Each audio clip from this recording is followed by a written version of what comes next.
I walked out to check on my tomatoes like I did every morning, coffee in one hand, garden shears in the other, and stopped cold.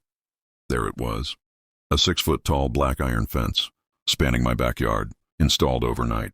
I live in a gated community, run by an HOA that likes to call itself a lifestyle brand, which is code for we control your life down to the color of your flower pots. Apparently, someone on the HOA board decided my small vegetable patch wasn't aesthetically compliant. So instead of a warning or conversation, they built a literal cage around it, with a padlock. No key, no notice. Just a cold metal message. We own this land. Not you. I stood there, staring at my trapped garden and thought, they really think this is the end of it. I smiled. Because they had no idea who they were messing with. See, I didn't just plant tomatoes. I planted principles. And when they fenced me out, they accidentally fenced themselves into a situation they couldn't escape. Stick around, because by the end of this story, I'll be standing at a different gate. One with only one key, mine. I moved into Willow Glen, estates for the peace and the space. I'm a high school biology teacher, part-time beekeeper, and I like my solitude. My little corner lot was perfect. Sunshine, soil, and just enough distance from nosy neighbors. At first, the HOA seemed harmless. Overpriced monthly dues, sure, but they hosted a community BBQ every summer and handed out glossy newsletters, full of gardening tips they clearly plagiarized from Pinterest. Then Judith happened. Judith Witherspoon, HOA board president, self-proclaimed neighborhood curator, the type of woman who wears white linen year-round and refers to her dog as her son. She didn't like my garden. It's rustic, she said with a tight smile, inspecting my trellises like they were biohazards. We prefer a uniform look. I didn't realize how serious she was until the violations started.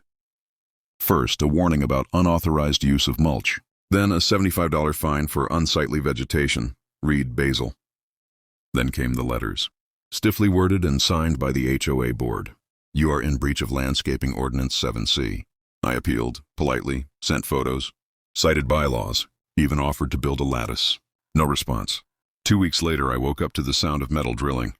Judith and 2 contractors, ones I'd never seen before, had fenced off a 20 by 20 section of my backyard, my crop area. They said it was now communal green space. And they locked the gate. No warning, no hearing.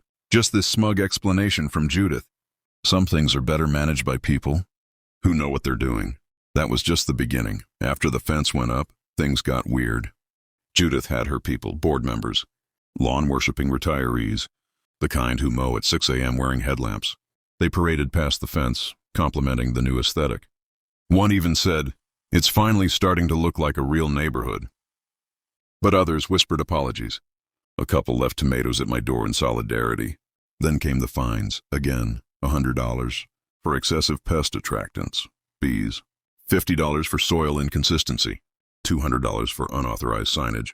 After I stuck a sarcastic little plaque on the fence, "Tomatoes imprisoned by order of Queen Judith." That one really hit a nerve. She called an emergency board meeting, not to discuss fences or bylaws. No. The issue? Resident conduct unbecoming of Willow Glen spirit. I was now on HOA probation. And the final straw? They started harvesting my crops. I caught one of the board members, Greg, in a polo shirt and flip-flops, clipping my heirloom cherry tomatoes through the fence. "Community produce," he shrugged. "Per Section 12B. I saw red, but instead of snapping, I smiled. I went back inside, sat down, and pulled up a property map. See, while Judith was busy policing mulch, I'd noticed something interesting. The access path leading to the fence, the only path HOA maintenance used to reach that patch of land, was on a tiny side parcel. Not part of my backyard. Not part of common space. Not even in HOA jurisdiction. Just an overlooked 12x10 sliver, listed for sale. For $3,000, the same day I made the call. Cash offer. No contingencies. The parcel, and its legal right-of-way, was now mine. I waited. Let them harvest a few more zucchinis. Even waved at Judith from my porch. Then one morning I walked to the gate. Installed a new lock. Only one key. And then I posted a new sign. Private property. Trespassers will be composted. They noticed almost immediately. Greg tried to get in with bolt cutters. Caught on camera.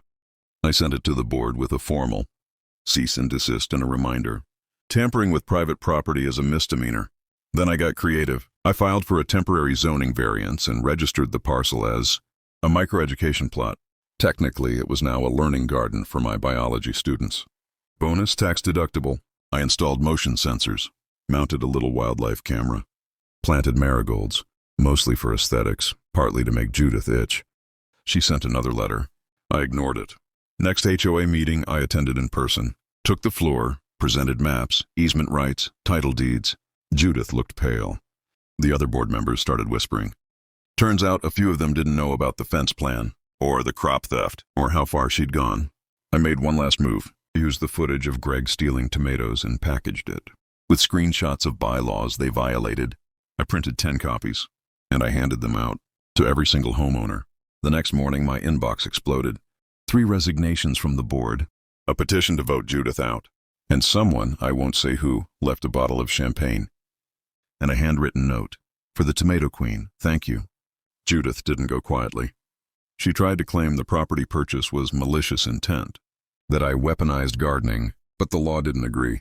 At the next meeting, she arrived flanked by 2 remaining board members. She tried to speak, but was interrupted by a motion to remove her as president. It passed, unanimously. She stormed out in linen and fury. I gave her a little wave. A week later, the fence came down, voluntarily. They even asked if I wanted help removing it. I declined. I left a section of it up, as a reminder. A little artistic statement like garden sculpture. The new HOA president, Deborah, who actually grows herbs, came by with lemon bars and an apology. We just wanted things to be uniform, she said sheepishly. I shrugged. Turns out uniformity doesn't taste as good as fresh tomatoes. These days my garden's thriving. No fences, no fines, just bees, tomatoes, and the occasional curious kid asking why a slice of iron fencing stands crooked in the corner like a modern art exhibit. I tell them it's a story about control, about principles, and about what happens when you underestimate someone who just wants to grow something good. See, power doesn't always look like rules and titles. Sometimes it looks like a deed. Sometimes it's quiet and patient, like planting seeds in the dirt and waiting. And sometimes it's a key, a literal one, to a gate you locked. But now, only I can open. What would you have done if someone fenced off your garden? Comment below. I read everyone. And if you made it to the end, comment, justice served. Because honestly, it was, and it tasted incredible.